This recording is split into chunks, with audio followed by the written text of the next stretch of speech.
आज माननीय प्रधानमंत्री जी के नेतृत्व में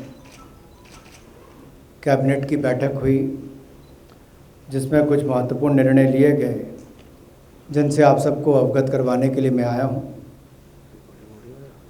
जैसा आप जानते हैं कि गारमेंट्स, एपरल्स, मेडअप्स, टेक्सटाइल के क्षेत्र में एक बड़ा क्षेत्र भारत में है, जिससे रोज़गार का सृजन भी होता है और लाखों करोड़ रुपये का निर्यात भी यहाँ से होता है। तो टेक्सटाइल मिनिस्ट्री में एपरल, गारमेंट्स और मेडअप्स के लिए ROSCTL स्कीम को जारी रखने का निर्णय लिया गया है। इससे टेक्सटाइल क्षेत्र में उनको लाभ मिलेगा, निर्यात करने में, निर्यात को बढ़ावा भी मिलेगा, रोज़गार का सृजन भी होगा और जो भारत की कंपनियां हैं उनको compete करने के लिए दुनिया भर की कंपनियों से इससे बल मिल पाएगा, क्योंकि इसके माध्यम से ये जो स्टेट और सेंटर के टैक्सेस एंड लेवीज हैं, इन पर रिबेट जो मिलता है, इसको कंटिन्यू करने का निर्णय लिया गया है 31 मार्च 2024 तक। तो इससे एक स्थिरता भी रहेगी, लेवल प्लेइंग फील्ड भी भारत के टेक्सटाइल इंडस्ट्री को मिलेगी। ये योजना 1 जनवरी 2021 के प्रभाव से जारी रहेगी।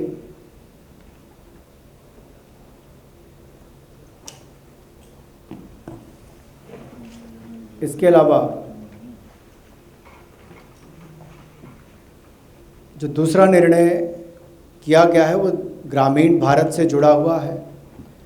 देश के किसान, पशुपालक, डेयरी क्षेत्र से जुड़ा है और ये डिपार्टमेंट ऑफ एनिमल हस्बेंड्री और डेयरिंग ने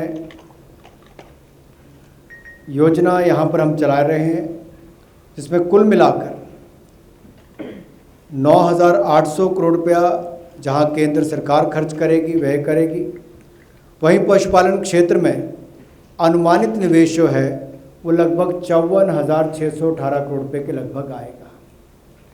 इससे क्या फ़ायदा होगा, इस पर मैं कुछ प्रकाश आपके माध्यम से डालना चाहूँगा।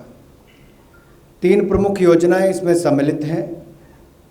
पशुधन विकास योजना, जिससे कि राष्ट्रीय गोकुल मिशन और यानी कि हमारे जो बाकी पशु हैं, चाहे देसी गाय हो, भैंस हो, भेड़ हो, बकरी हो, सूअर की प्रजातियां हो, इनको आधुनिक तकनीक का उपयोग कर ब्रीड मल्टीप्लिकेशन के ऊपर काम किया जाएगा, जिससे हमारे पशुपालकों को लाभ भी मिलेगा और उनकी आय में भी वृद्धि होगी।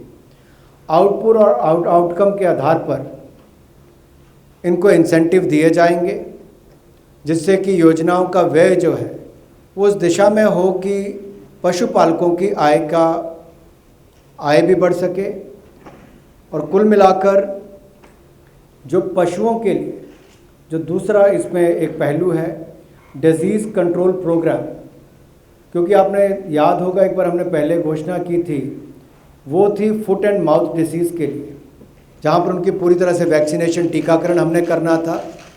इसमें इसी तरह से डिसीज़ कंट्रोल प्रोग्राम के अंतर्गत जो livestock health and disease control है, इसको national animal disease control program के साथ जोड़कर उनकी गतिविधियों के साथ चलाने का निर्णय लिया है कि सुदूर गांव में और दुर्गम क्षेत्रों में हम PP के माध्यम से मोबाइल वेटनरी स्कीम्स, यानी कि पहले तो इंसान के लिए ही एम्बुलेंस जाती थी, अब हमारे जो पशुपालक हैं उनके जानवरों की देखरेख के लिए भी, उपचार के लिए भी एम्बुलेंस सर्विस को शुरू किया जाएगा।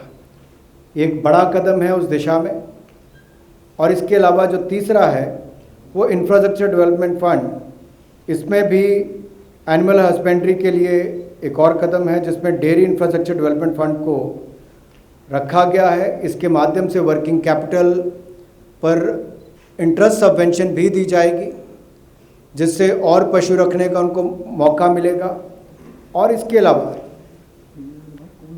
क्वालिटी ब्रीड्स मिले, पशुओं का टीकाकरण हो, लेकिन जो पशु रखते भी हैं उनको भी उसके लिए चिलिंग प्लांट्स हो, बल्क मिल्क कूलर हो, और प्रोसेसिंग के लिए जो इंफ्रास्ट्रक्चर बनाने की ज़रूरत पड़ती है उसमें भी बहुत मददगार साबित होगी।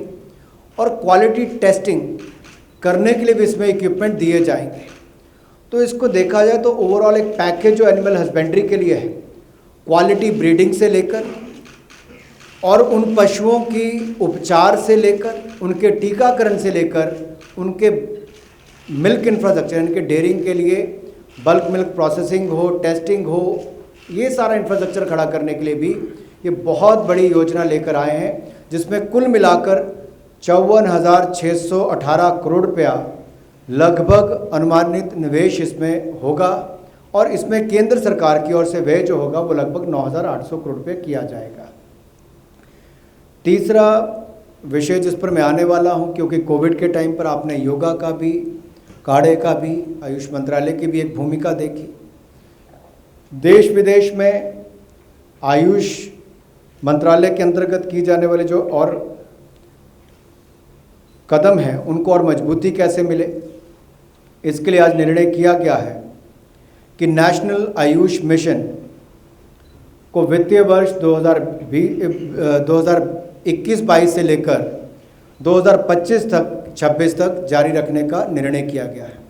नेशनल आयुष मिशन को 2021-22 से लेकर 2025-26 तक जारी रखने का निर्णय लिया गया है। इसके अंतर्गत कुल खर्च 4,607 करोड़ रुपया 5 वर्षों में किया जाएगा। इस योजना के क्रियान्वयन से आयुष प्रणाली की शिक्षा और प्रशिक्षण का विस्तार किया जाएगा। नागरिकों को आयुष प्रणाली के माध्यम से प्रिवेंटिव और प्रोमोटिव एस्पेक्ट्स और होलिस्टिक हेल्थ केयर का लाभ उपलब्ध कराया जाएगा।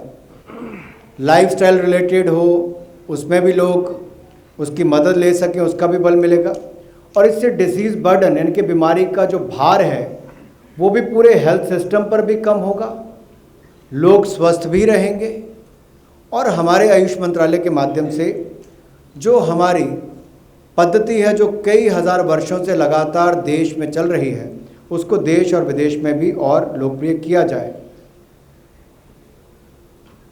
इनसे सामान्य स्वास्थ्य में भी सुधार होगा, बीमारियों की रोकथाम भी होगी और नुकसान पर खर्च भी कम होगा। इसके अंतर्गत 12,000 आयुष हेल्थ वेलनेस सेंटर्स स्थापित किए जाएंगे, देश भर में किए जाएंगे और 6 आयुष कॉलेज खोले जाएंगे, 12 आयुष पोस्ट ग्रेजुएट इंस्टीट्यूट बनेंगे, 10 अंडर ग्रेजुएट इंस्टीट्यूट के इंफ्रास्ट्रक्चर को अपग्रेड किया जाएगा, 36 नए 50 बेड के और 30 बेड के और 10 बेड के आयुष अस्पतालों का निर्माण किया जाएगा और 101 जो हाल में चल रहे एग्जिस्टिंग 50 बेड हॉस्पिटल्स हैं, उनके इंफ्रास्ट्रक्चर को भी, आधारभूत ढांचे को भी अपग्रेड करने का निर्णय किया गया है। 43 आयुष अस्पतालों को अपग्रेड किया जाएगा और साथ ही साथ 152 आयुष डिस्पेंसरीज को अपग्रेडेशन का निर्णय भी किया गया है।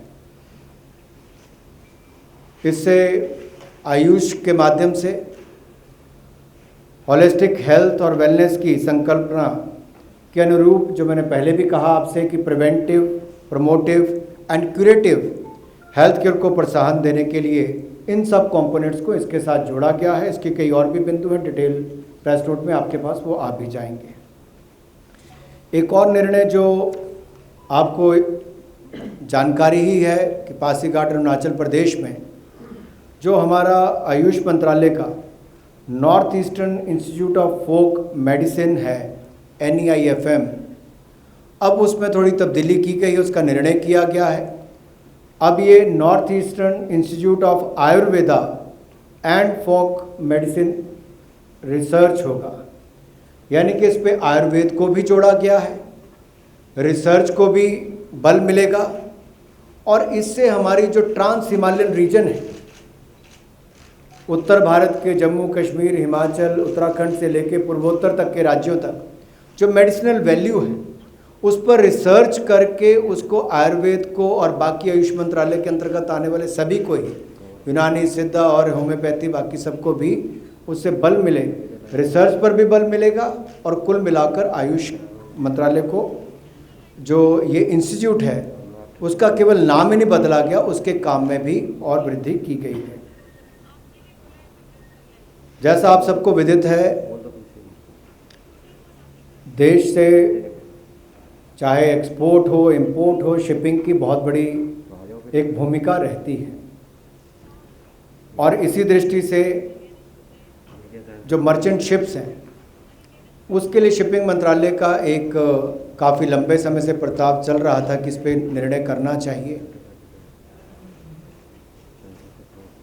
जो पोर्ट, शिपिंग और वाटरवेज का हमारा मंत्रालय है उसने मर्चेंट शिप्स के भारत में रजिस्ट्रेशन को प्रोत्साहन देने के लिए सब्सिडी सपोर्ट दिए जाने की मांग की थी। आज उस पर भी निर्णय किया गया है, क्योंकि लगभग 30 सालों में ये देखा गया कि कार्गो में तो वृद्धि हुई है, लगभग 11.5% वार्षिक दर से अगर देखा जाए वृद्धि हुई है, लेकिन कुल मिलाकर उसमें जो भारतीय जहाज़ों की हिस्सेदारी थी वो कम होती चली गई। तो आत्मनिर्भर भारत, जहां एक और टेक्सटाइल सेगमेंट में ROSCTL को जो निर्णय किया गया कि 31 मार्च 2024 तक कंटिन्यू किया जाएगा, उसमें आत्मनिर्भर भारत और मेक इन इंडिया को बल देगा। वहीं पर शिपिंग इंडस्ट्री के लिए आत्मनिर्भर भारत में भारतीय शिप्स की रजिस्ट्रेशन भी ज़्यादा हो, इंडियन फ्लैग्स के साथ ज़्यादा हो, सब्सिडी सपोर्ट भी दी जाए। लेकिन साथ ही साथ अगर आप देखेंगे हमारे जो सेंट्रल PSCs हैं, जब वो बाहर से इंपोर्ट भी करते हैं तब भी उन्होंने एक दिया होता था उसमें ऑप्शन की राइट ऑफ फर्स्ट रिफ्यूज़ल। जो ट्रांसपोर्ट के टेंडर्स थे उसमें इंडियन शिपिंग कंपनीज को राइट ऑफ फर्स्ट रिफ्यूज़ल का इस तरह से दिया जाता था ताकि वो L1 पे जो आता था उसको मैच कर सके। लेकिन भारतीय कंपनीज उनको मैच नहीं कर पाती थी। ये जो मैं अभी आपको निर्णय का थोड़ा विस्तार में बताने वाला हूँ, इससे आपको जानकारी मिलेगी इससे किस तरह से भारतीय कंपनीज compete भी कर पाएंगी, भारतीय शिपिंग इंडस्ट्री को बल भी मिलेगा, इंडियन फ्लैग उन शिप्स पर लगा होगा, उनको और ताकत मिलेगी, रजिस्ट्रेशन में भी सब्सिडी सपोर्ट के साथ साथ उनको और भी इंसेंटिव दिए जाएंगे। केंद्र सरकार ने निर्णय लिया है कि मंत्रालयों व CPSCs के द्वारा इंपोर्ट किए जा रहे कार्गो के लिए भारतीय जहाज़ों को राइट ऑफ फर्स्ट रिफ्यूज़ल के साथ साथ सब्सिडी भी दी जाए। जिन जहाज़ों में भारत में फ्लैगिंग 1 फरवरी 2021 के बाद हुई है, यदि वो 10 से 20 वर्ष पुराने हैं तो उन्हें L1 की दर के 10% तक की सब्सिडी दी जाएगी। यदि वे 10 वर्ष से कम पुराने हैं तो उन्हें L1 की दर के 15% तक सब्सिडी दी जा सकेगी।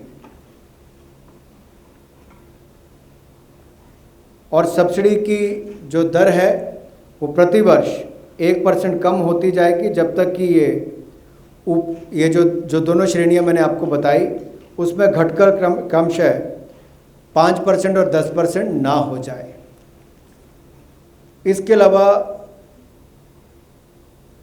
जो शिप्स पहले ही इंडियन फ्लैग्ड हैं, जिनके ऊपर भारत का झंडा रजिस्ट्रेशन उस पर लगी है, उनको 1 फरवरी 2021 को 10 वर्ष से कम पुराने उन्हें 10% और यदि 10 वर्ष से 20 वर्ष साल पुराने हैं तो उन्हें L1 के 5% की दर राशि सब्सिडी के रूप में दी जाएगी। यदि किसी टेंडर में भारतीय कंपनी की दर L1 होती है तो ऐसे मामले में सब्सिडी नहीं दी जाएगी तथा 20 वर्ष से अधिक पुराने जहाज भी सब्सिडी के लिए एलिजिबल नहीं होंगे। तो सब्सिडी के अलावा भी भारत में रजिस्ट्रेशन को प्रोत्साहन देने के लिए मर्चेंट शिप्स को 72 घंटे के अंदर ऑनलाइन रजिस्ट्रेशन करने तथा 30 दिन के अंदर अपने क्रू को भारतीय क्रू से बदलने की अनुमति देने के कार्य किया जा रहा है। ये भी एक उसमें इस योजना पर कुल मिलाकर अगले 5 वर्षों में 1624 करोड़ रुपया खर्च किया जाएगा। भारतीय शिपिंग इंडस्ट्री को बल देने के लिए अगले 5 वर्षों में 1624 करोड़ रुपया खर्च किया जाएगा। इसमें भारतीय शिपिंग इंडस्ट्री को बल भी मिलेगा और हमारे भारतीय कंपनीज को जहां एक और बल मिलेगा, भारत के लोगों को भी उसमें नौकरी करने के लिए युवाओं को बहुत सारे अवसर मिलेंगे। इस निर्णय को इस दृष्टि से लिया गया है। इस योजना से जो रोजगार के अवसर मिलेंगे, इसके अलावा हमारा जो एंसिलरी इंडस्ट्रीज़ है उनको भी बल मिलेगा, उनका भी विकास होगा। भारत की एनर्जी और फूड सिक्योरिटी को सुनिश्चित करने में भी इसकी सहायता मिलेगी और जो विदेशी मुद्रा थी उसकी बचत भी इसके माध्यम से हो पाएगी।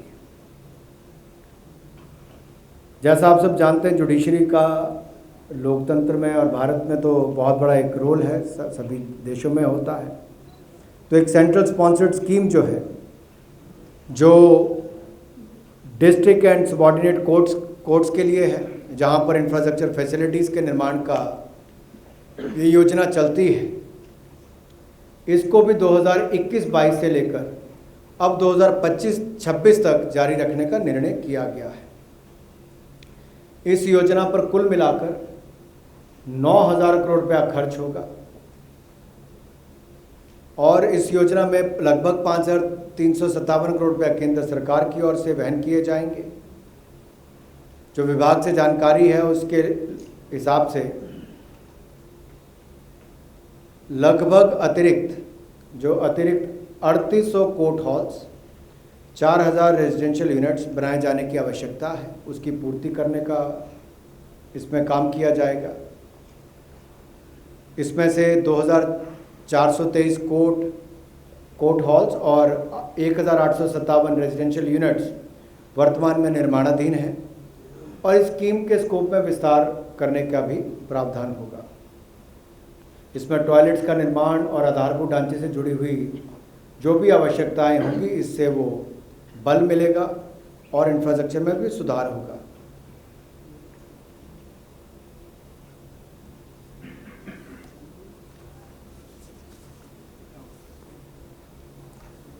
एक और निर्णय जो केंद्र के कर्मचारियों के लिए, पेंशनर्स के लिए भी केंद्र सरकार ने एक बड़ा निर्णय आज लिया है। उसमें केंद्र सरकार के कर्मचारियों को डीए और पेंशनर्स को डियरनेस रिलीफ, इसकी बहाली करने पर निर्णय किया गया है और इसकी दरें भी जो थी उसमें भी अगर आप कुल मिलाकर देखें तो अब डीए की दर जो पहले 17% थी उसमें 11% की और वृद्धि करके कुल मिलाकर 28% इसको किया गया है। यानी कि डीए की दर 17% से बढ़ाकर 28% हो जाएगी। इसको 1 जुलाई 2021 से लागू किया जाएगा और इस प्रस्ताव, ये जो हमने निर्णय किया है, इससे जो हमारे सरकारी कर्मचारी हैं, पेंशनर्स हैं, उसको लाभ भी मिलेगा।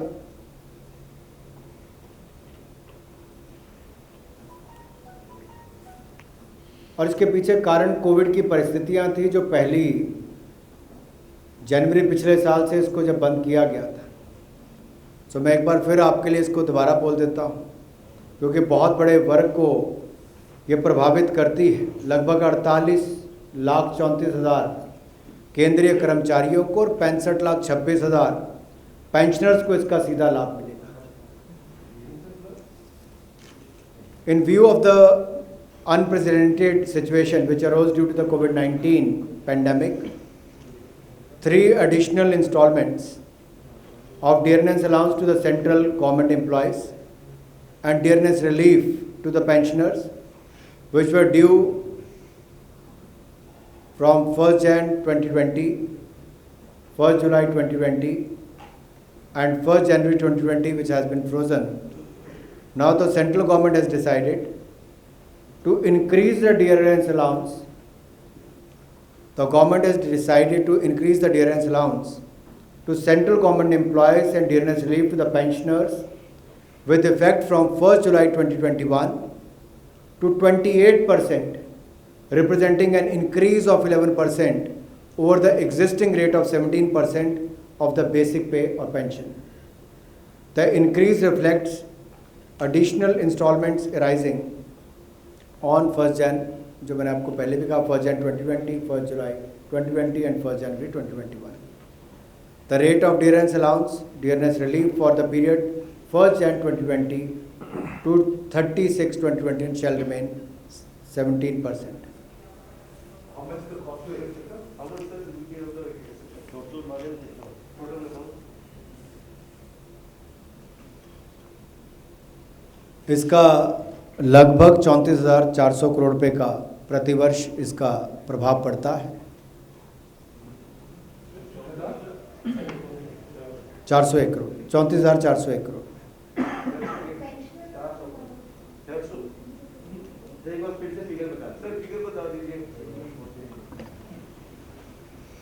ये डिपार्टमेंट कंसर्न आपको सारी डिटेल्स भेज भी देंगे, डिटेल प्रेस नोट में आपके पास सारी जानकारी आ भी जाएगी।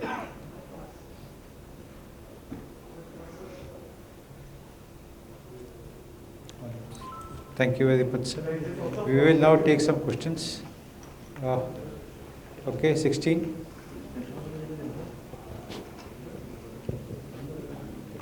Sir, here. So I have two questions, sir. So what will be the total outgo for the current fiscal on account of DA and DR revision? And the second thing is what will happen to the DA due from July 1? As I said earlier, all the details will be made available in the detailed press note. But the issue is the DA which was which was at 17%, it will stand at 28% now. There is an increase of 11% on that, which is a substantial increase. ये 1 जुलाई 2021 से ही लागू होगा। वो तो 18 महीने वाला तो निर्णय पहले हो ही चुका है, इस बार से 28% से लागू होगा। Okay. 1 जुलाई 2021 से लागू होगा। Any other question? चलिए आगे। Any other question? Thank you.